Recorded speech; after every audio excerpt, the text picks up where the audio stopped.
پێنج فراکسیۆنی کوردستانی لە پەرلەمانی عێراق بەیاننامەیەکی هاوبەشیان دژی پارتی دموکراتی کوردستان لە بەغداد بڵاو کردەوە. ئەو پێنج فراکسیۆنە پارتی دموکراتی کوردستان بەوە تۆمەتبار دەکەن لە بری کارکردن بۆ داواکاریەکانی خەڵکی کوردستان کار بۆ بەرژەوەندە حیزبەکانی خۆی دەکات. بە میوانداری بەڕێز سەرکەوت شەمسەدین ئەندامی پەرلەمانی عێراق تاوتوێ چەند پرسێکی تایبەت بە نێوان هەرێم و بەغداد و یەکریزنەبوونی فراکسیۆنە کوردیەکان لە پەرلەمانی عێراق دەکەین. سەرەتا راپۆرتێک دەبین دواتر لەگەڵ میوانەکەمان درێژە بەم پرسە دەدەین. پێنج فراکسیۆنی کوردستانی لە پەرلەمانی عێراق بەیاننامەیەکی هاوبەشیان دژی هەوڵەکانی پارتی لە بەغدا بڵاو کردەوە. هەریەک لە فراکسیۆنەکانی کۆمەڵ و نەوەی نوێ و گۆڕان و یەکگرتو فراکسیۆنی سربەخۆ لە ڕاگەیەنراوێکی هاوبەشدا ئاماژە بەوە دەکەن پارتی لە بەغدا هیچ بایەخێک بۆ پاراستنی بەرژەوەندی باڵای گەلی کوردستان دانانێت. هەموو هێزی خۆی بۆ دابینکردنی بەرژەوەندی تەسکی حیزبی تەرخان کردووە. ئەگەر بە نرخی پەرتکردن و دروستکردنی ناکۆکیش لە نێوان فراکسیۆنە کوردستانەکان بێت. ئەو پێنج فراکسیۆنە کە خاوەنی 15 کورسی پەرلەمانی عێراق و نوێنەرایەتی هەزارانی تایکی هەرێم دەکەن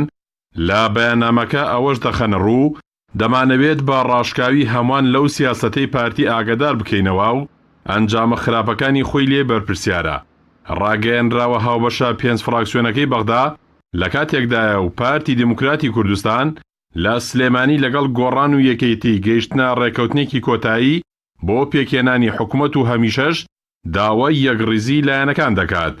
هەر لەم بارەیەوە مەحموود محەممەد وتەبێژی پارتی دموکراتی کوردستان لە کۆنگرەیەکی ڕۆژناماوانی لە گرتی زەرگەتە ڕایگەیان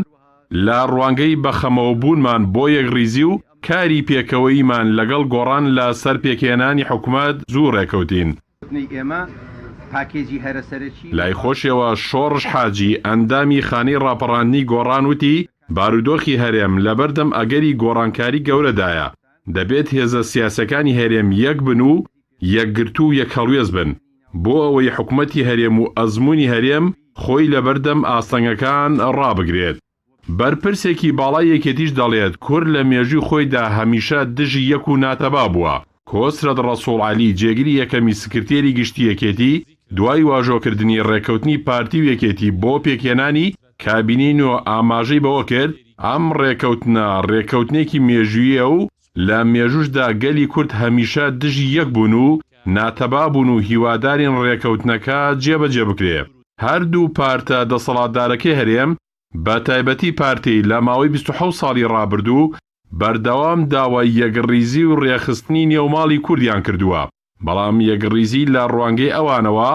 ڕازی بوونە بە بەرنامە و سیاسەتیان بۆ دۆخی هەرێم و عێراق. با بڕوای چاودێرانیش تاوەکو لە هەرێمی کوردستان دادگەری بەرجەستە نەبێت و چاکسازی ئەنجام نەدرێت یەکڕیزی و تەبایی نێوان لایەنەکان دروست نابێت.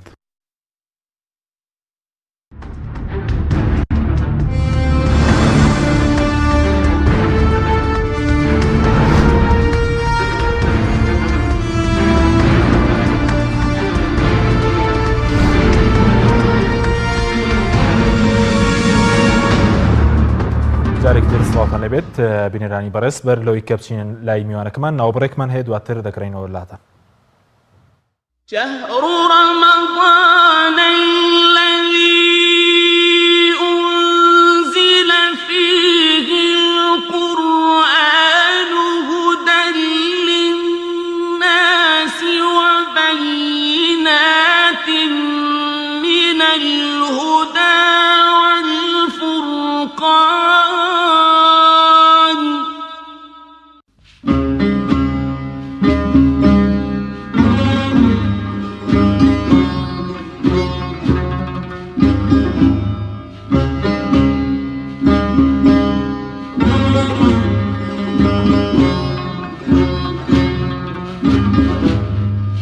خۆشحاڵم کە لە پرۆگرامێکی نوێی ئێواران ڕەمەزان بە خزمەت ئێوەی خۆشەویست گەشتمەوە.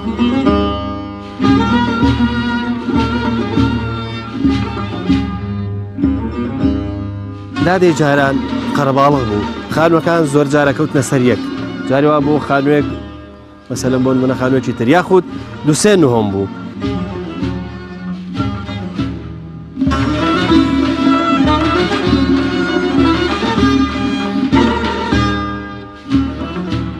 ئەم ئێوارەیە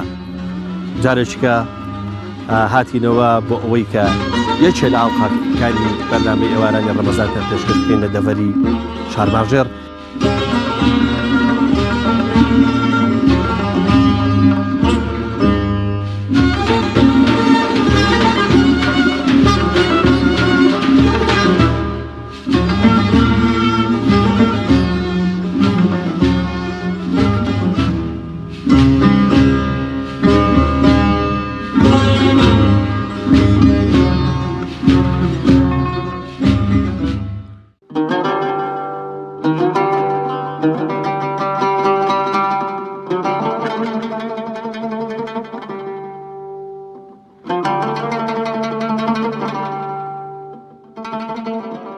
ئەی خوایە وەکو چۆن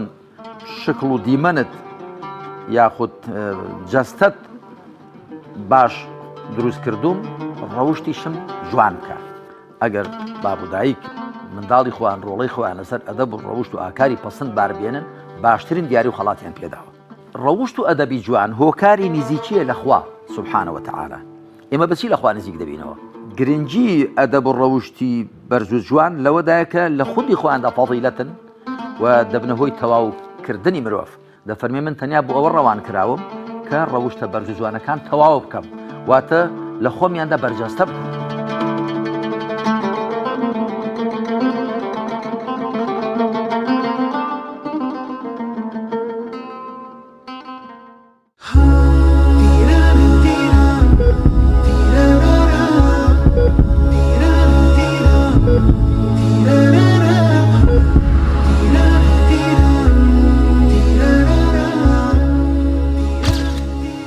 چاوت مافی هەیە بەسەرتەوە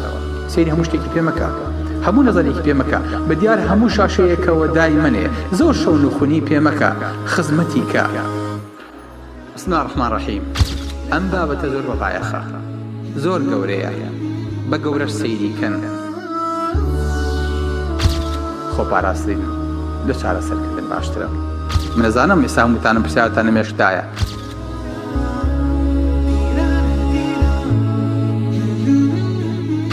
چۆن دانیشین چۆن هەستی چۆن خاوێنی خۆمان ڕاگرین چەندێ خۆمان بینە بەرخۆر.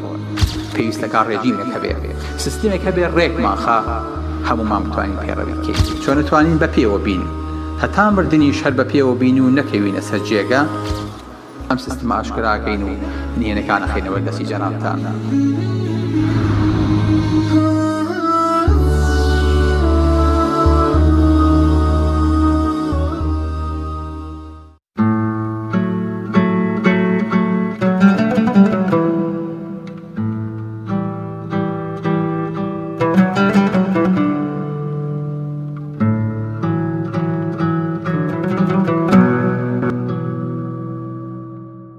یا ڕەبی خوا ئەم ڕەمەزانش بکاتە مایی خێر و بەرەکەت و خۆشی بۆ هەمومان. هەر کەسێک پێش ئەوەی بانگ بدا بچێت بۆ مزگەوت لە مزگەوتەکە دانیشێ و دەست بە زکر و تەهلیل و یان قورئان خوێندن بکە. سبحان الله مەلائیکەتانی خوا چەند مەلائیکە لە مزگەوتن هەر هەموو بە یەک دەنگ هاوار دەکەن و ئەڵێن اللهم اغفر له اللهم ارحمه. خوایە لەو بەندەی خۆت خۆش بە خوایە ڕەحم بەو بەندەی خۆت. کە کاتێک کە شتێک ئەفرۆشی کە زانێت عیبی تێدایە بڵێ کابرێ کاکە ئەو عیبەی تێدایە نییە وەڵا بە خۆر و زبر ئەیفرۆشم کاکە خۆ خۆم تەنەکەی زبری ناکرم. شەیتان ئەو زەفەرەتان پێ نەبا بڵێن وەڵا دوعامان قبول نابی. هەڵما مەسەلە مێژە دوعا دەکەم هیچ دوعام قبول نابی. نا دوعات قبول بووە ئەمر بە مەعەزرەتی جوبرائیلیش کرای ئیشەکە لۆ جێبەجێکە بەس پەلەی مەکە خوا حەزی لەو دەنگ و لەو نزا و پارانەوەی تووە.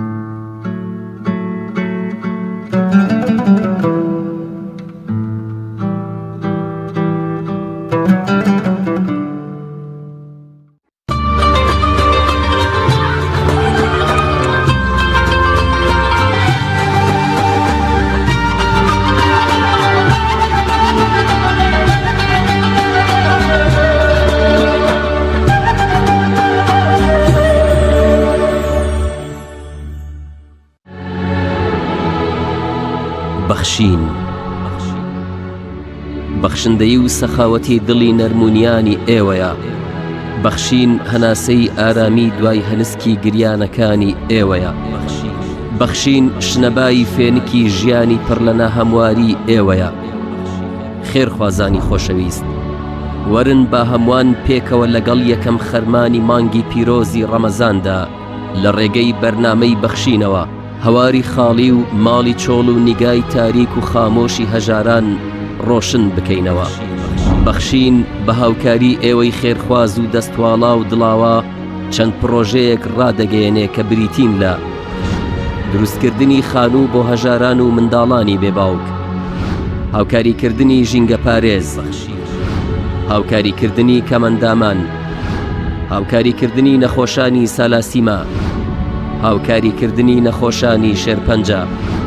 هاوکاریکردنی نەخۆشانی گورچیلە هاوکاریکردنی منداڵانی بێباوک هاوکاری مادی هەژاران و نەخۆشان دابەشکردنی خۆراک تۆی خێرخواز هاوکارمان بە لەسەر خستنی ئەم پرۆژانە بەخشین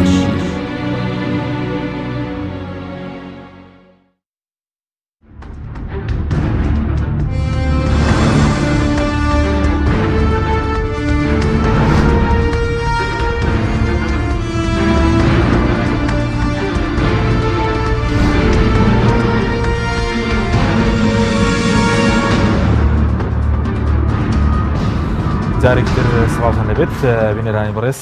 کاک سەرکەوت بەخێر بێن هەرچەندە درەنگیش گەیشتم بەخێر بێن ئەگەر سەرەتا لەوە دەست پێ بکەین ئەمڕۆ 5 فراکسیۆنی پەرلەمانی عێراق بەیاننامەیەکی هاوبەشیان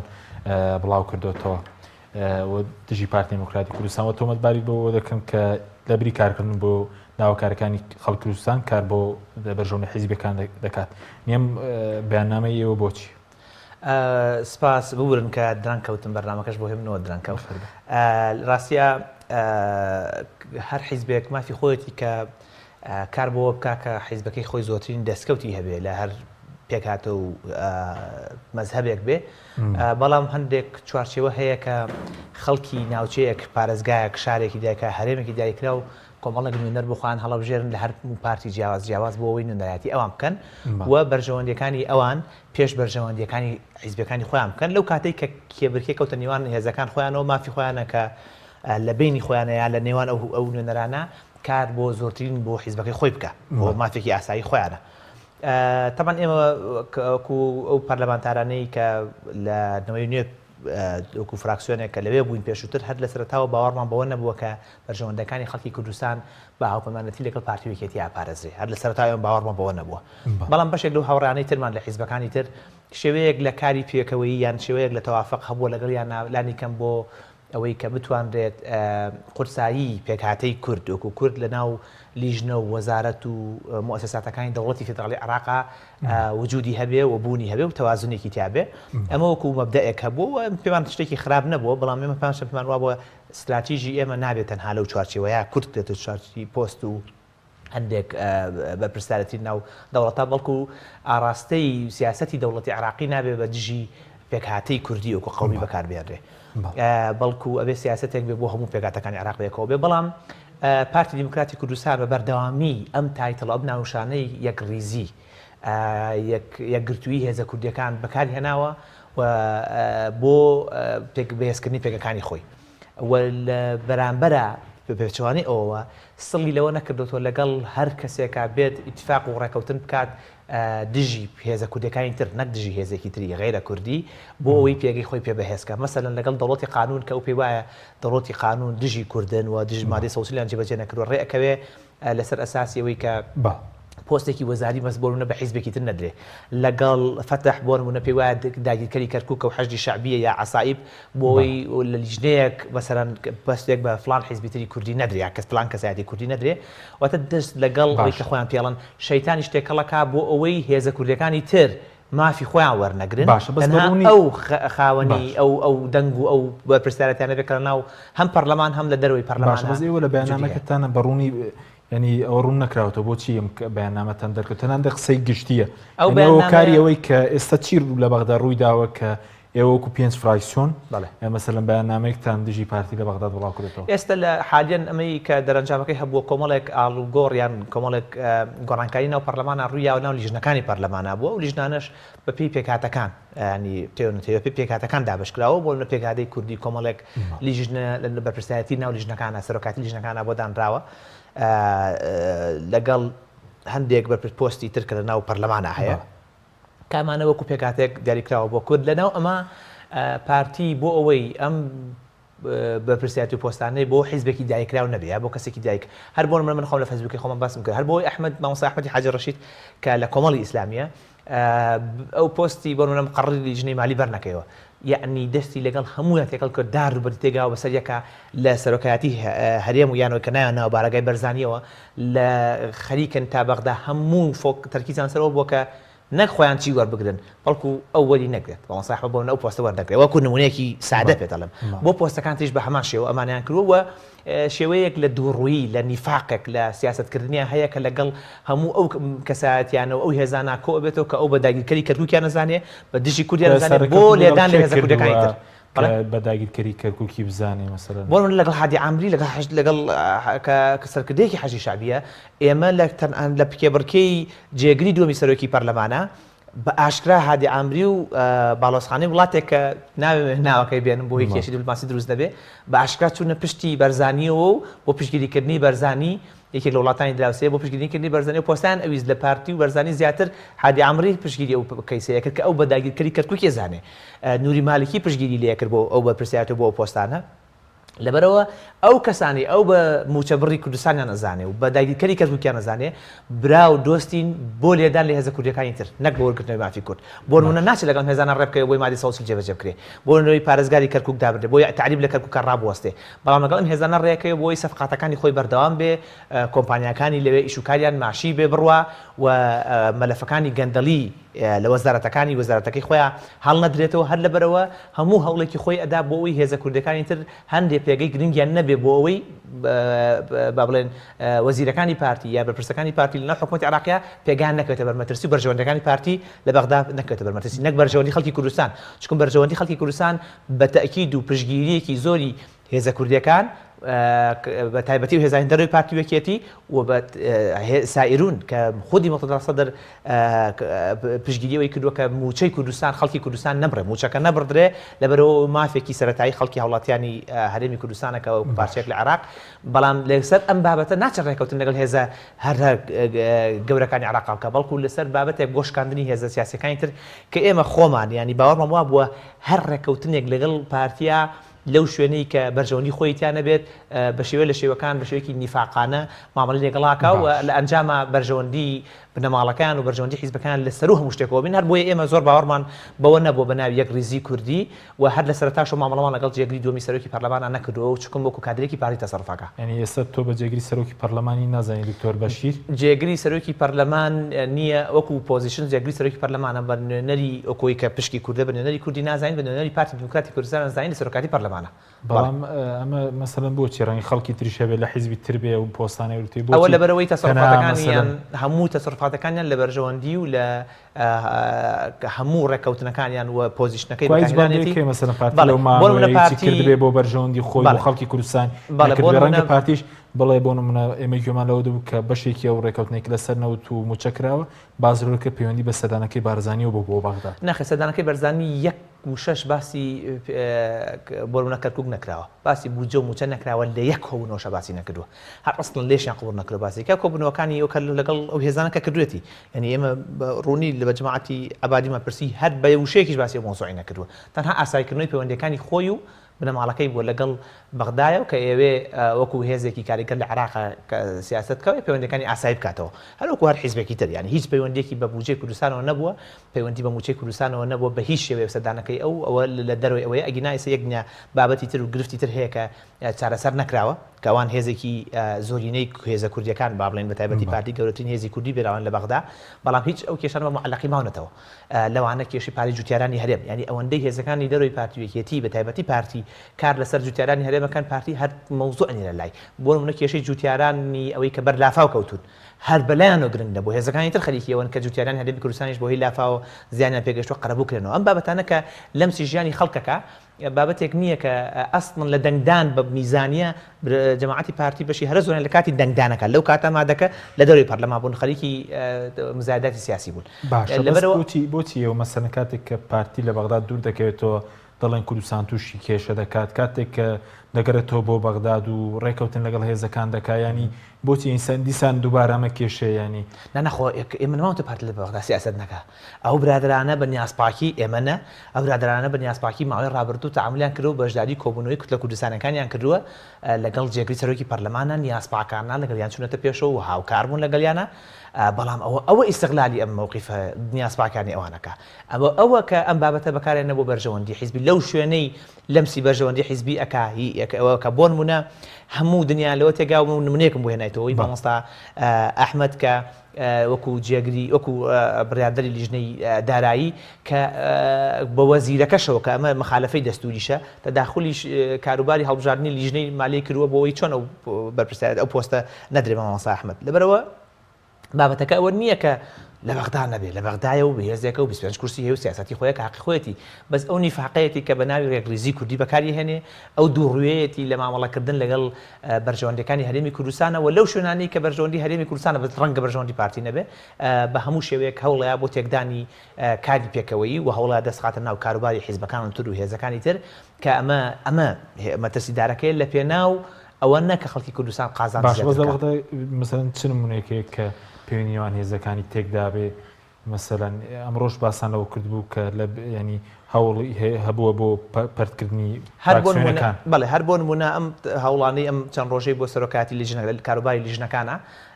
دیاریکردنی کەسەکان یان دیاریکردنی هەندێک بەرپرس لەناو پەرلەمانە بە شێواتی سەفقاتی خۆی هەوڵێکی وای دروست کردووە کە چیتر کۆبوونەوەی کوردە کوردستانیەکان ئەوەی کە ئێمە خۆمان بەڕاستێکی بەلامانە شتێکی بێمانایە ینی من شتی هاوبەشم لەگەڵ پارتیان جگە لە زمانەکەم شتی هاوبەشم لەگەڵ هەماڵی هێزی ترا هەیە مەبەستم لەگەڵی کێتیش بەبەستم ئەو دوو هێزی حاکمن من لەگەڵ هێزەکە هەمەکە هاوسۆز بێ لەگەڵ مافەکانی کووردا نەگە هاوسۆز بێ لەگەڵ مافی بەرژەوەندەکانی دوو بنەماڵەیە لەبەرەوە من باوەڕم بەو کۆبوونەوە کوردایەتیە نییە کە ئەوان باوەڕخۆشدا هەر بەشداری کوردە کوردستانیەکان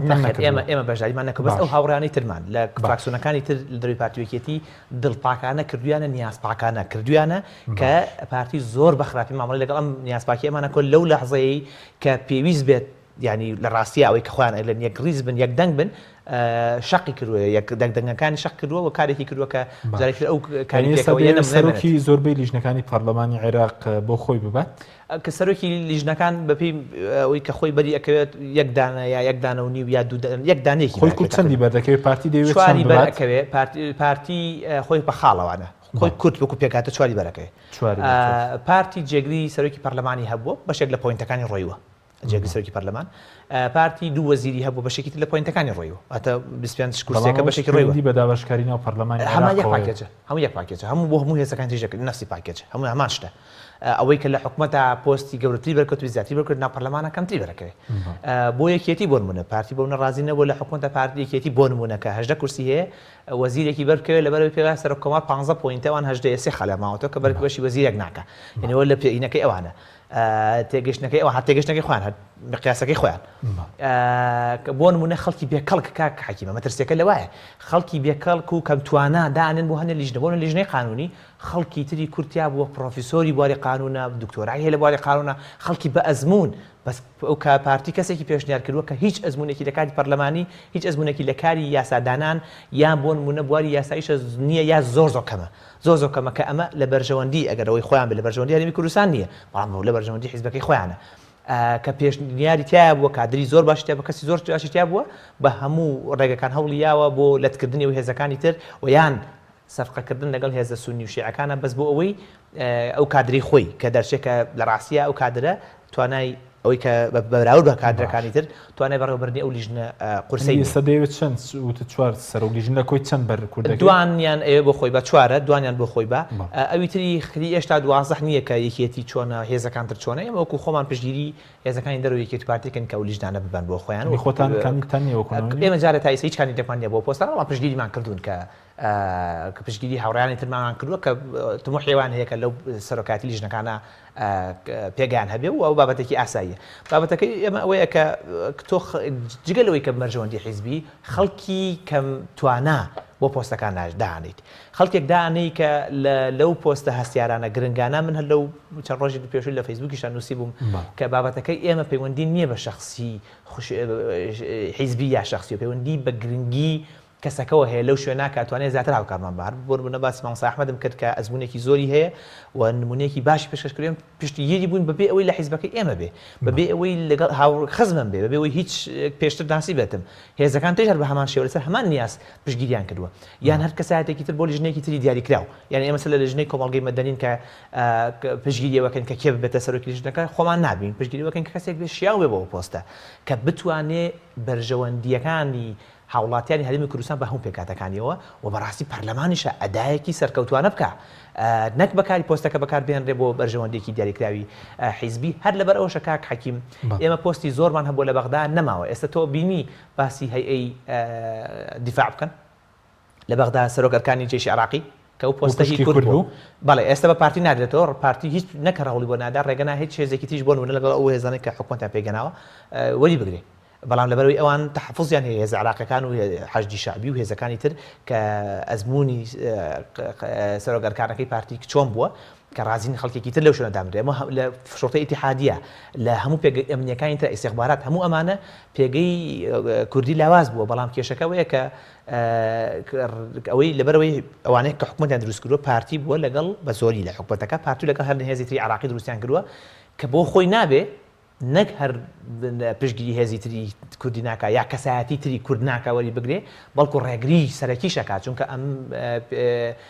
لەسەر ئەو ئەساسە کارەکە کە یان بۆ من یان بۆ هیچ کەس و هیچ کەس ئەو پۆستان دەبێ ئەمە مەترسیدارە لە ناو وەزارەتی خارجیە بە هەمان شێوە لە ناو وەزارەتە ئەو وەزارەتانەی کە متعلقە بە هەرێمی کوردستان وەکو وەزارەتی خارجی نوێنەتی هەرێمی کوردستانی شەکە وەزارەتی دیفاع وەزارەتی ناوخۆ لە ناو مفەوەزیە بۆ نمونە هەموو ئەمانە هەوڵی ئەوەدا کە ئەگەر خۆی نەبێ مەسەلەن پێگەی کوردیتیا لاوازی یا کادری لاواز دانێ خەڵکی لاواز دانێ کە دواتر ئەو مەلەفانێک کە پێوەستە بە هەرێمی کوردستانەوە وەکو پێویست ناچێت پێش خەڵکی لاوازی تیادانەوە بۆ منە لیژنەی مادی 140 تا ئێستا دروست نەبوو کە ئێمە پەرلەمانی عێراق بەڵێ کە ئێمە وەکوونەوەی تەڵەبێکمان ئاراسی سەرۆکاتی پەرلەمان کردووە کە ئەو لیژنە بە زووترین کار لیژنێکی کاتیە بێت دروست بکرێ هەر لە گفتوگۆکانیان لە هیچ مەوزوعەکە هەر نەبوو قازیان نەبوو بەلای پارتیەوە پارتی ئێستا توانە بەون لەگەڵ یەکێتی پەرلەمان لە ئەنجومەنی پارێزگای کەرکووکە پارێزگارێک دیاری بکەن بەس لەبەرەوەی لە خۆی نایەوێت کەرکووک تعلیب بکرێت تعلیب ناکرێت هیچ بەلایەوە گرنگ نییە لەبەرەوە خەڵک ویسە گرنگە بزانێ هەموو ئەوانەی کە تۆمەتباریەکردن بە داگیرکاری کەرکووک و ئەو ئەمانی تۆمەتبارە کرد بە بڕینی موچەی کوردستان ئێستا برای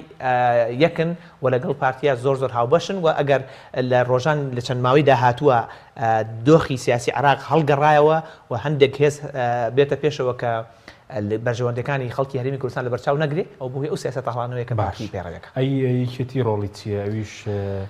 هاوڕایە لەگەڵ پارتی لە بەغدا خراپی ڕۆڵەکە یەکێتی لەوایە کە پارتی با بڵێن سەرکردایەتی ئەو فەوزایەکە خراپی ڕۆڵەکە یەکێتی لەوایە کە ناتوانێت ڕوبەڕووی پارتی بۆسێتەوە و ڕاستە لە زۆرێک لە شوێنەکانیش موافقە لەگەڵیا لەبەرەوە ئەویش بەرژەوەندی لە حکومەتی هەرێما بەشدارە و بەرژەوەندی تایبەتی خۆی هەیە و هێزێکە لە پەراوێزی پارتیا سیاسەتەکە و سیاسەتەکە بە زۆری پاشکۆی پارتیە لە ئێستا لە سیاست لە پەراوێزی پارتیا سیاسەتەکە بەڵێ لە ئێستا ئەوی کە ئیبینین چونکە بڕیار دەری سەرەکی کە ئەیدا یان بۆ منە لەو مووقیفانی پارتی بە خەریکە دۆخی سیاسی لە عێراق بە هەڵای ئابایان دژی بەرژەوەندەکانی هەرێمی کوردستانە زۆرێک لە مووقیفانەی بەداخەوە کە بینیمانە و برادرانی یەکێتی بێدەنگ بوون یعنی کە تۆ بێدەنگ بووی قابل لە خۆ بە ئینجاز بۆ حسێب ناکرێت هێزەکان تر بن کە ڕوبەڕوویە بنەوە کە لە بەرامبەری ئەوەستن لەبەرەوە مووقیفێکی زۆر لاواز باشە بەس قسە لە سەرەوەی ئەگەر پارتیش مەسەلەن یەکەڵ وێز نەبێت لەگەڵ لایەنەکان خۆ سەر سەرەوەی لایەنەکانی دەرەوەیەکێتی و پارتیش مەسەلەن یەک هەڵوێز نین و پەرتەوازن و تاکو ئێستا مەسەلەن هەڵوێستێک وە دیدگایەکی ڕوونیان بەیەکەوە هەیە لە بەغداد ئێمە ئەوەی کە بینیمانە تاوەکو ئێستا تقریبەن باوەکو خەڵک تووشی وەهمێکی مزەیەف نەکەین هەنگاوەکان ئێمە بۆ ئاڕاستەیە کە بتوانین بەیەکەوە کاری هاوبەش بکەین ینی کە دیدگایەکی تری جیاوازتری کوردستان بین و یان هەرێمی کوردستان بین بە هاوبەشی لەگەڵ هێز عێراقیەکانی ترە کە هاوبەشی خاڵی هاوبەشیان لەگەڵ ئێمە زیاترە بتوان کار بکەین ئەمە هەنگاوی دەستپێک ئەمە کاری ئەوێ ئەوەی کە پارتیوکێتی کاریان تاکردووە و لە لەتکردن و دەستخستنە ناو هێزەکانی ترەوە مێژوێکی درێژیە ئێمە تاسە دەستمان پێکردووە و هیوادارین بتوانین لەما سەرکەوتوو بین کە بلۆکێک دروستکەین لە بەرامبەر بەرژەوەندی تەسکی حیزباتی ڕێگەر لەوە بگرێت کە ڕێگە بین پارتی بەناوی هەموو کوردۆ لە بەغدا قسە بکە و مقدراتی میلەتەکەمان بە ئاراستەیەکی مەترسیدارا بدا هەر بۆ نمونە نمونەیەک بوێنەوە مەلەفی نەوت ئەو هێزانە ڕاستە لەوانە بلۆکێکی یا بەشمان دروست نەکرێت یاک تا ڕاتەیەک هاوڕاین لەوەی کە مەلەفی نەوت مەلەفێکی مەترسیدارە پارتی بە ئاراستەیەکی خەتەرایی بە و ڕەنگە هەرێمی کوردستان تووشی کارەساتێکی یان قەیرانێکی قوڵتری ئابووری لەوەی پێشووتر بکاتەوە کاگەر بە وریایی مامەڵی لەگەڵان نەکەین کە هیوادارین لە هەفتەکانی داهاتوو بتوانین بەیەکەوە کاری هاوبەش بەڵێنمان ناوە کاری هاوبەشی لەسەر بکەین لە موساعلەکردنی وەزیرەکانە دەست ناپارێزین لە هیچ حیزبێ کە ئەمانە کاری هاوبەشی گرنگن کە ڕەنگە وەکو بلۆکێکمان پێکەوە دروست نەکرێت بەڵام لە کاری هاوبەشە پێکەوە خەریک بین هیواکەی ئەمە ئەوەیە کە بتوانین بەیەکەوە کار بکەین بەڵام تەنان ئەگەر ئەوەش نەکرێ ئێمە تەنها هیوامان لەسەر هێزی کوردی نیە پێمان وایە هێزی ئیسلاحخواز لەناو هێز عراقیەکانە هێزی باشەیە کە توانین پێکەوە کار بکەین و توانین سنوورێک بۆ ئەم هاوپەیمانەتی فاسدەکان لە عراق و هەرێمی کوردستانە دابنێن. باشە بەس سەبارەت بە یەکریزی پێدوە ینی هیچ کاتێک لەگەڵ پارتی و یەکێتی ناتوانێت یەکریزی دروست بکرێت تا لە کوردستانە مەسەلەن چاکسازی و شەفافیت بەرجەستە نەبێت؟ ئێمە خۆمان هەرمان وایە یەکریزی لەگەڵ پارتی و یەکێتیە بە تایبەتی پارتی کە چکم ڕاسی سوڵتە پارتیە سەرۆکی هەرێم و سەرۆکی حکومەت بەدەستی پارتیەوەیە کە لەم حکومەتە تازەشا بەدەستیانەوە بێ مەلەفی نەوت بەدەستیانەوەیە علاقاتی خارجی بەدەستیانەوەیە علاقاتی عراق بەدەستیانەوەیە پێمان وایە هێزەکانی تر لە پەراوێزی پارتیە سیاسەتەکان لە لەس پارتیە کێشی سەرەکیەکەمان ئەوەی پێمان وایە یەکریزی قسەیەکی بەتاڵە لە بەغدا لەگەڵ پارتی وەکێتیە بە تایبەتیش پارتی کەوتمان تەنها بۆ بەخۆتکردنی بەکاری هێنێ بۆ بەهێزکردن دەستکەوتی زیاتر بۆ خۆی کورسی زیاتر لێ خۆشبوون لە گەندەڵیەکانی چاوپۆشیکردن لە بەرژەوەندی بازرگانیەکانی لە عراقا کە سوودی لێبینیوە و بەداخەوە کە ڕەنگە هەندێک لەو هاوڕانی تر کە لەگەڵیان نابوون وەکو پێویست ئەگان لەوە نەبوو بێ بەڵام ئێمە وەشیارانە مامەڵەیەکی نەزانین کە پارتی بۆ ئەومە بەستانە بەکارێنێ هەرگیز بەو گوتارە هەڵخەڵەترانەی پارتی هەڵ ناخەڵەتین. باشە دەمەوێت لەسەر کۆمەڵێک پرسیتر بە تایبەتی لەسەر مەسەلەی موچە پرسیار بکەم یعنی عێراق باز لەوە دەکرێت کە چوار موچەی ناردوو بەس ئێستا لە هەرێمی کوردستانە موچەی مانگی یەک تەواو بوو ئێستا خەریکە وەزارەتی پێشمەرگە موچەی مانگی دوو وەردەگرێت و ڕەنگە 23 ڕۆژ پێ بچێت تا موچەی مانگی دووی فەرمانبەران هەمووی وەزارەتەکان تەواو دەبێت. ینی پارەکە لە بەغداد نێدراوە کێشەکە لە چیە کە ناگاتە دەستی فەرمانبەرە؟ پارەکە دوو کێشەی ئەساسیە کێشێکیان ئەساسیە دوو کێشێکی هەیە کێشێکیان ئەساسی بنەڕەتیە کێشێکی تریشیان پەیوەندی بە مەلەفی نەوتەوە هەیە. کێشەی ئەساسیەکە بریتێت لەوەی کە بەیاناتی فەرمانبەرانی هەرێمی کوردستان ناو زانیاریەکانیان ئەوەی کە هەیە لە بەردەستی حکوومەتی عراقیان نیە. ئەگەر ئەم بەیاناتانە لە بەرکاریەکێکە لە مادەکانی یەکێکە لە مادەکانی یاسای بودجەی عراق بۆ 2019 کە بەیاناتی مۆزەفینی هەرێمی کوردستان بە پێشمەرگەشەوە ئەبێ بگەڕێتەوە بۆ عراق بۆچی ئەمە مهمە ئەگەر ئەمە هەبێ حکوومەت عراقی خۆی کە دەتوانە خشانەوەی پیا بکات بەم ناوانە ئەوانەی سێبەرە لا ببرێ پێداچوونەوەی پیا بکات و خۆی ڕاستەوخۆ موچە بدایسە فەرمانبەرانی عراق بەشێکی زۆریان ڕاستەوخۆ موچە لە بانقەوە وەرەگرن ینی خۆناسن دایرەکە و بە کاژوەری بگرن ینی ئەوەش داواکارێکی عراقە کە ئەم بەیاناتانە بێت ئەسڵەن هەندێک فەرمانبەر هەیە کە هاوتاکەی لە عراق پارەی زیاتر وەرەگرێت لەمان لە هەرێمی کوردستان پارەی زیاتر بەڵام عراق خۆی ئەوێ موچەکەواتە موچە بکات بە یەک موحەدیکە لە هەموو عراقا بۆی کەس موچە وەکو کارتی سیاسی بەکارنێنێ نە عراق نە هەرێمی کوردستان نە حیزب بەکاری بێنە کە ئێمە هەوڵ بۆ ئەوە دەین وە لە پشگیری ئەو مادەیەشمان کردووە لە یاسای بودجەی 2019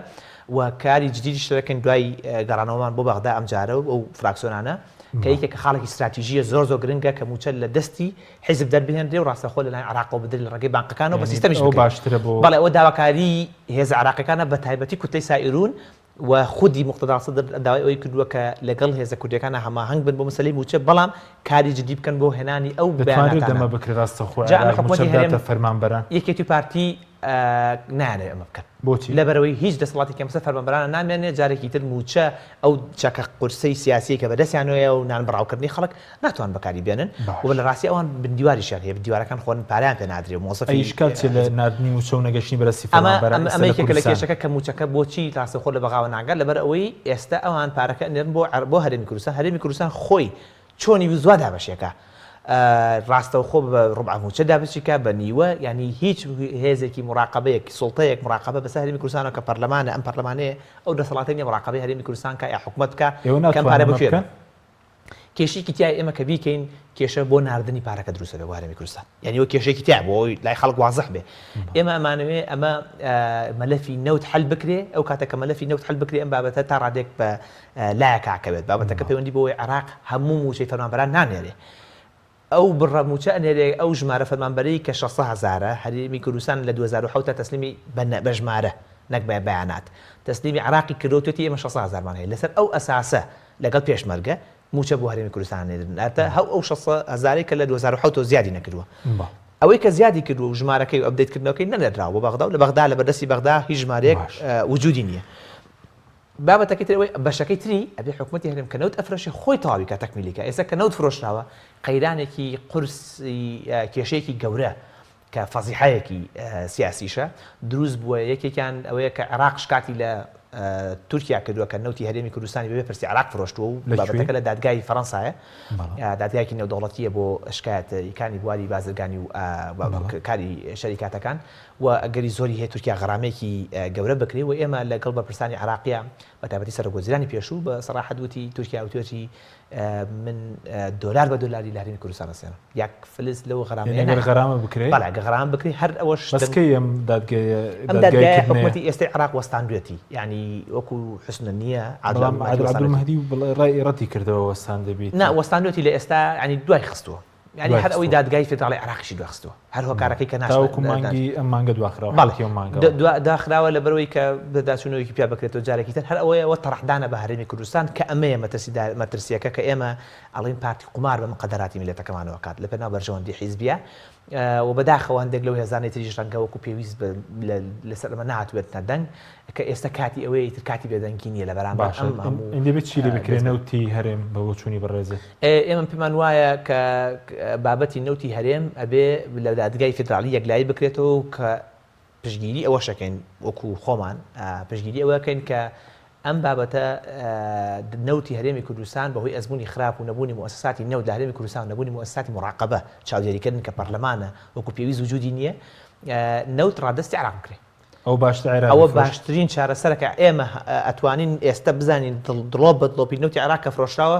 چۆن فرۆشراوە بە کێ فرۆشراوە پارەکەشی چەندێکە باش ئەو شتانە لە کوردستان هیچی نازانێت ئەی مەترسی چییە گەر هەر لە هەرێمدا بمێنێتەوە مەترسەکەی ئەوەیە کە وەکو ئێستامان لێ پارەکەی لە عراقیشەوەی ئەویشە خۆن یانەوە باقی شەریکاتەکانە تورکیا ئەو پارەی ئیتر لەمە بدوان نەوت فرۆشی هەمووی وەرەگرێتەوە لە پێناو ئەو غەرامەیە کە ئەیدا وەکو چۆن ماوەی پێشوو قمارێکیان کرد لەگەڵ دانە غازا و دواتر حانی حەقلی غازیان پێە بۆ بەدەنگکردن یان بۆ ڕازی بوون و کشانەوە لە داواکانی لە دادگاکانی لەندەن هەر لەبەر ئەوەیە هەرێمی کوردستان ئەخانە ڕەهنێکەوە کە ڕەنگە بۆ دەیان سایت لێ دەرنەچین باش مەترسیێت لەسەر مەسەلەی موچەیان لەسەر پرۆسی سیاسی و سیستەمی سیاسی شەم لەسەر وجودی هەرێمی کوردستان شێ یعنی هەرێمی کوردستان ئەگەر ئەو بابەتە سەر بگرێ هەرێمی کوردستان ئەبێ بە کۆڵۆنیەکی تورکیا وەتەبێتە بەشێک لەوەی کە لەژێر هەیمەنی تورکیا بە تەواوی چکون دارایەکەی بە تەواوی ژێر دەسەڵاتی تورکیا و ڕەنگە زەختێکی دروست بێ عراقیش وەکو پێویست التیزام نەکا بە ناردنی ئەم موچەیەش هەرچەندە پێی یاساوی بینێرێ ئەمە هەرە بێ بنێرێ بەڵام زەختی سیاسی و شارع گاڵتە نییە لە عێراقا و بابەتی تریشێ کاک حەکیم کە بابەتی خاڵی ئیبراهیم خەلیل یەکێکە لە نقطە هەرە ناکۆکەکان لە عێراقا و بازرگانانی عێراق و خاوەندەوە جینەکان و جوتێرانی عێراق ینی گیریان بەدەست ئەو ئیلتیزام نەکردنی هەرێمی کوردستان بە تایبەتی پارتیۆ خواردووە کە خاڵی گوونکی ئیبراهیم خەلیل بۆتە هۆکارێک بۆی جوتیاران بە هەزارەها دەیان هەزار جوتیار لە عێراقا زیان بکات لە بەرەوەی بەرهەمی مریشک و شیرەمەنی و ئەو بەرهەمی گۆشتەمەنیەکان لە تورکیاوەیەت بەبێ لە دەرەوەی ئەو تالیفەی گومرکی لە ئەو ڕێکەوتانەی کە لە چارچەوەی عێراقا جێبەجێکرێ بۆ گومرکی ئەو مادانەی کە لە عێراقا خۆی بەرهەمی ئەهێنێ و مزاهرە بوو ماوەی پێشوو لە بەغدا دژی ئیبراهیم خەلیل کە بەدەستی حیزبێکی دایکراوە بەرەسەر حکوومەتی هەرێمی کوردستانی شەوە نیە ئەگەر ئەمەش دیسانەوە حکوومەتی عێراق ئیداری بدا کە تالیفەی گومرکی بگەڕێتەوە بە هەزاران جوتیاری کوردستان خاوەن کێڵگەکان کێڵگە پەلەوەریەکان لە کوردستان توان سوودی لێ ببینن و بەرهەمەکانیان لە بازاڕ کۆمەڵێک بەرهەمی دەرەکی قەدەغە دەکرێت عراقی سیاسەتی عێراق خۆ سیاسەتی ئێمە نیە و ئێمە ڕێکەوتنیش کراوە ئیمزاش کراوە کە حکوومەتی هەرێم ئیمزای کردووە بەس لەبەرەوەی گومرکی ئیبراهیم خەلیل لە دەرەوەی سیستەمی حکوومەتی هەرێمەوەیە و لە دەرەوەی دەسەڵاتی حکوومەتی هەرێمە لایەن پارتیۆ بەڕێوە برێ ئیلتیزام ناکە ئەی گومرگەکانی تر لە دەرەوەی حکوومەتی هەرێمی ئەوەی کە گومرگ لە سنووریەکێتی بەڵێ تاوەکو ئێستا تەسلیمی گومرگەکان داهاتی گومرگەکان تا ئێستا تەسلیمی حکوومەتی عێراق ناکە بەڵام ئیلتیزامیان کردووە بە تعریفەی گومرکی ئەوەی کە لەگەڵ ئێرانە یعنی لە هەردوو دیوەکە داهاتی گومرگەکە ناچێت بۆ لە هەردوو دیوەکان نادرێت بۆ خزمەتی خەڵک بۆ خزمەتی ئەوەی ئێماگاداربی ناچێت بۆ خزمەتی خەڵکان یاگەرەچێ با بزانین کار راپۆرتی داهاتی گومرکی باشماخ هیم پەروەزخان کوان نازم لەکوێ یعنی لە پەرلەمانی ئەو هاوڕێنەمانی لە پەرلەمانی کوردستانان هیچ کەسە زانیاری نییە لەسەر گومرگانە بۆ کوێڕوە و حتا داهاتی ناوخۆش لەبەرەوە ئەمانە لەمسی ژیانی خەڵکەکە بۆچی ئێمە لەسەر ئەم بابەتانە قسەکەین چونکە لە ڕاستی ئەمە لەمسی ژیانی خەڵکەکە من زۆر بەلامەوە گرنگ نییە بۆ نمونە حیزبێکی دایکرا و کۆمپانیای هەیە و لە بەغدا خەریکی بزنس بێ بۆن پارتی یا یەکێتی یا حیزبێکی تر ئەوەندەی لەمسی ژیانی خەڵک نەکات ژیان بە بەرژەوەندەکانی خەڵکی هەرێمی کوردستان نەگەیەنێ یان ئەم پارێزگایی کە ئێستا ئێمە نوێنەرایەتیەکەین پارێزگای سلێمانیە کە زیانی زۆری پێگەشتۆ بۆ هۆی ئەم مامەڵەکردنەی حیزبیە یا بەرژەوەندی کۆمپانیەکان پێش بەرژەوەندی هاوڵاتیانی هەرێمی کوردستان کەوتووەوە بەشێکی زۆری ئەو جوتیارانەی کە پارەکان لە عێراق ڕاگیراوە بەهۆی با بڵێن پارەی گەرمەکانیان ڕاگیراوە بۆ هۆی ئەو مامەڵە خراپانەی هەرێمی کوردستان و نەمانی بتوانە بۆ نێوان حکوومەتی هەرێم و حکوومەتی عێراق بۆهۆی سیاسەتی حیزبەکانی هەرێمی کوردستان حیزب حاکمەکان بە سەدەها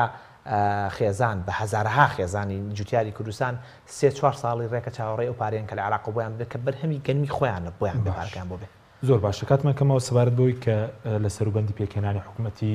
نوێ هەرێمی کوردستانی و ئەمڕۆژ بزنەوەی گۆڕان لەگەڵ پارتی و پارتی لەگەڵ یەکێتی کۆبوونەوە دواتر نیچران بارزانانی باسی لەوە کرد کە هەرسێ لەیان براوە بوونە بۆ پێکهێنانی حکوومەت یعنی پێ دوایە حکوومەتە تازای توانێت کێشەکان لەگەڵ بەغداد چارەسەرکە لە مەسەلەی موچە خاڵە سنووریەکان و نەوت لە ڕاستی ئێمە وای نابینین پارتی ئەم حکوومەت شەر حکوومەتەکە پارتی سەرۆکاتێکە وانتر لە پراوێزە سیاستەکان وای نابین پارتی هیچ نیازێکی چاکسازی هەبێ و هیچ نیازێکی ڕێکەوتنی لەگەڵ عێراق هەبێ ئیلا ناچار نەکرێ ئەسا لە عێراق 33 پەرلەمانتار لە دەروی پارتی هەیە ئەگەر لە ڕاستیە بێکێتی ڕازگۆ بێت لەو پەرلەمانتاری کورد کە گومانم هەیە بڵێ لە دەرەوە هەیە کە ئەتوانێت کە زۆرینە زیاترن لەوەی پارتی کاتوانن ئەو باڵانسە ڕاستکەنەوە و وابکەن ئەم حکوومەتی هەرێمە ناچارکن بە ڕێکەوتنەکانی لەگەڵ عێراق بە تایبەتی لە پرسی موچە و نەوتە کە ئەساسیە ئەو دوو خاڵە زۆر ئەساسیە و متمانەی نێوان حکوومەتی عێراق و حکوومەتی هەرێم بەندە بە یەکلایکردنەوەی مەلەفی نەوت و ڕەنگە ئێمە وەکو خۆمان و هاوڕێنەمان چاوەڕێ نەکەین زۆر ئەو ڕێکەوتنە لەگەڵ عێراق لە حکوومەتی تازای هەرێم لەگەڵ عێراق بیکە ئەگەر خۆی پارتیش ئەرەستی جیاواز هەیە لەسەر مەسەلەی بەڵێ ئەو کێبرکێ هەیە لەناوە بەڵام بەلای ئێمە زۆر مهم نیە و بەلای ئێمە مهمە دوجار پێویستەکە لەگەڵ حکوومەتی عێراق و حکوومەتی هەرێم لەسەر بابەتی نەوت یەکلایی بێتەوە و ئەگەرنا ئێمە داوایەکی یاسایی دژی حکوومەتی لە دادگای فێدراڵی ئەم کەیسە وەستاوە بەڵێن بە خەڵکی کوردستان بەڵێ لە چەند مانگی داهاتوو ئەگە پارتی ئامادە نەبێ حکوومەتەکەی ئامادە نەبێ لەگەڵ حکوومەت عێراقیە بگاتە ڕێکەوتن ئێمە داوایەکی تر لە ئیزافە بۆەوەی عێراقی دژی حکوومەتی هەرێم و ئیدارەدانی مەلەفی نەوت تۆمارەکەین لەبەرەوەی ئەوە لەمسی ژیانی خەڵکی هەرێمی کوردستانەکە و ئێمە هیچ بەرژەوەندیەک لەوە نابینینەوە کە بێدەنگبی هیچ کەس بێدەنگ بێ لە ئاستی سیاسەتە تاکراوەکانی پارتیە باشە بەس وەکو کوردستان ینی بۆ کوردستانیش بەرەزەوتت چاوەڕێوەی ناکەی کە ڕێکەوتن لەگەڵ بەغداد بکرێ بۆ چاکسازی لە بواری نەوت لەسەر ئاستی کوردستان بۆ دووستی سندوقی داهاتی نەوت بە نیشتیمانیکردنی هێزەکانی پێشمەرگە ینی چاکسازیکردن لە لیستی موچە و لیستی فەرمانبەران چاوەڕێ نەکرد لەسەر ئاستی کوردستان حکوومەتە نوێ بکات پێمان وایە هەموو ئەوانە لە یەک کاتا بێکە پارتی لە ڕەسی حکوومەتان نەبێت یەکێتی پارتی بەڵام بە تایبەتی پارتی لە ڕەسی حکوومەتان نەبێت پارتی ئەو شێوە سیستەمەی بۆ مانەوەی خۆی داناوە ینی بۆ ئەوە غەڵەت نییە وا نەزانی لە نازانیە بۆیە چاکسازی تیاکە وای دروستکردە خۆی بمێنێتەوە و بۆ ئەوەشی دروستکردووە کە خۆی مسلەتە بێ بەسەریە لەبەرەوە ئەوە بڕاستی خەیاڵ خۆشیە کەس پێی وا بێم حکوومەتە تازەی پارتی لە سەبارەت بە ڕۆڵی بزوتنەوەی گۆڕان و یەکێتی زۆرۆلانی لەم حکوومەتە وایە هەموو ئەو هێزانەی تر بە یەکێتیشەوە کە بەحساب حکمی ئەم زۆنە ئەکا لە ڕووی ئەسکەریەوە و لە ڕووی تا ڕادەی ئابووریشەوە لە پراوێزی سیاستی پارتیا بەشداری حکوومەتە و لە پراوێزی جوڵەکەن هەموو سیاستەکە پارتی جوڵێنێ ئەوانە لە پراوێزان بەڵام کۆمەڵ پۆستی سەرشانەوە بتوام جارار دوو لایەنەکە مەسەڵەن بۆ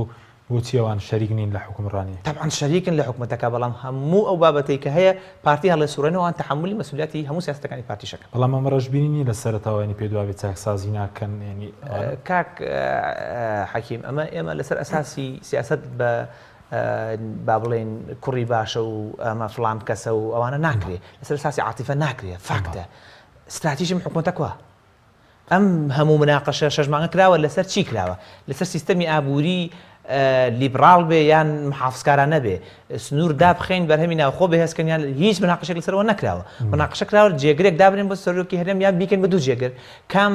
کەس فلان پۆز وەربگرێ کام فلان کەس وەرنەگرێ لەبەرەوە هەر لە سەرەتاوە دیارە ئەم حکومەتە بریتر لە دابەشکردنی کێکەکە لە بینی کۆمەڵێک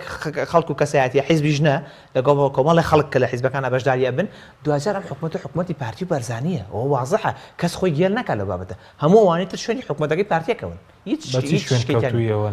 سەرۆکی حکومەت و سەرۆکی هەرێمی ئەوە پێنج کورسیە نابێ مافیەوەی هەبێت کە لەو پۆستانەی بەدەستەوەی بۆچی مەسەرەن ئەمە بەرکەوتێکی هەڵبژاردنیە ناخۆک ئێمە ئاڵین کە بەحقی خۆی بۆ منە سەرۆکی حکومەتی بەرگرتووە لە ڕاستیا بێ بەحقی خۆی سەرۆکی حکومەتی بەرکەوێت چکم خاڵەکانی ئەڕوا سەرۆکی هەرێمی لە ڕاستیا بەرناکەوێت لە ڕاستیا بەپێ ئەو خاڵانە هەردوو پۆستەکەی بەرناکەوێت هی انتخابی استحقاقی انتخابی بەزۆ سەرۆکی حکومەتە نەک بۆ سەرۆکی هەرێم بەڵام بەرحەڵ حیزبەکانتە بۆ ڕازی بوون ئەوانەی کار نەبچنە حکومەتەوە 45 کورسی هێنا حکومەت پێک بێنێ خۆ قابل ئێمە نەماوە تۆ نابێ حکومەت پێک بێنێ ئەسڵم دواکەوتە لە پێگەرنانی حکومەتەکە و تون بووین لەسەرەوەی کە دواکەوت و ژیانی خەڵک گوزرانی خەڵک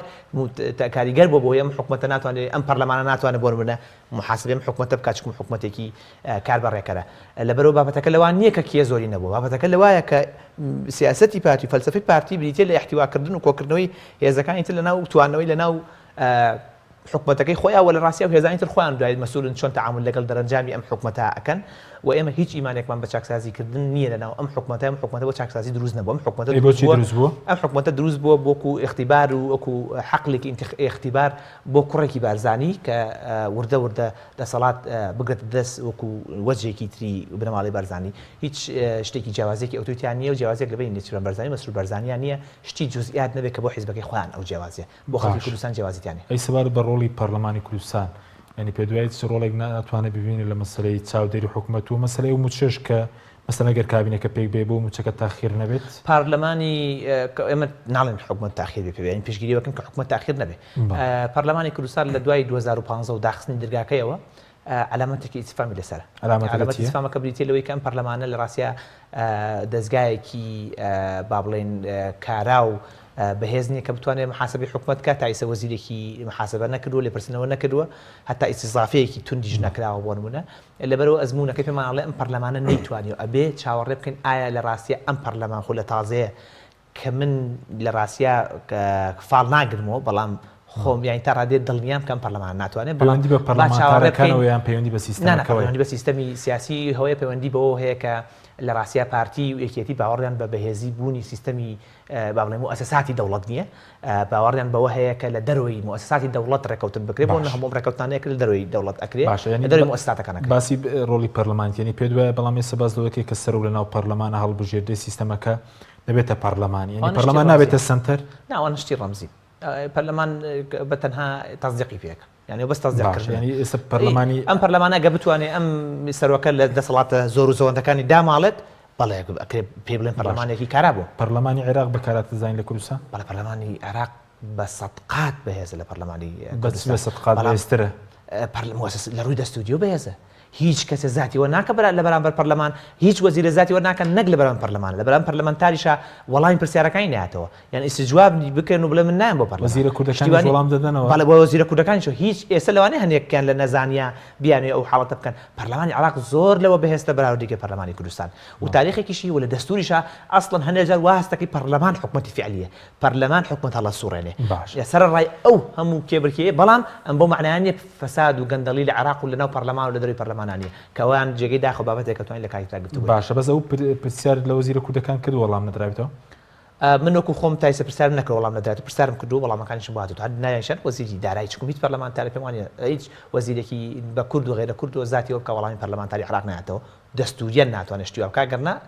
محاسبە کرد و لێ پرسنە لەگەڵات باش این تەنسیقتان هەیە پەیوەندیتان لەگەڵ وەزیری دارایی وەکو پەرلەمانتار وەکو پیشە ینی هەموو وەزیرێک بۆ وەزیری بۆ نمونە کشت و کاڵم ناردووە پرسیار و جواب بۆ سەرۆک وەزیرم ناردووە